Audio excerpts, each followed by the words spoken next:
ان اول بیت وضع للناس للذی ببکۃ مبارکا وہدی للعالمین، بے شک سب سے پہلا گھر جو لوگوں کی عبادت کے لیے بنایا گیا وہ مکہ میں ہے، جو برکت والا ہے اور تمام جہان والوں کے لیے ہدایت ہے۔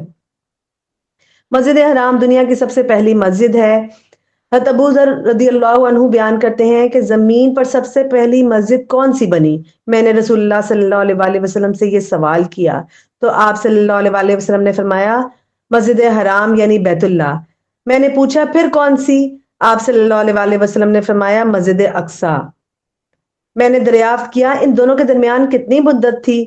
آپ صلی اللہ علیہ وآلہ وسلم نے فرمایا 40 سال۔ یہ بخاری اور مسلم کی روایت ہے۔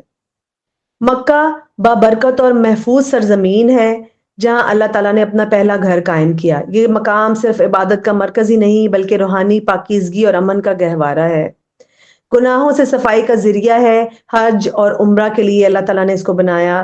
رسول اللہ صلی اللہ علیہ وآلہ وسلم نے فرمایا پیدر پہ حج اور عمرے ادا کیا کرو کیونکہ یہ دونوں فکر اور گناہوں کو اس طرح ختم کر دیتے ہیں جیسے بھٹی لوہے، سونے اور چاندی کے میل کو ختم کر دیتی ہے۔ ترمذی کی روایت ہے۔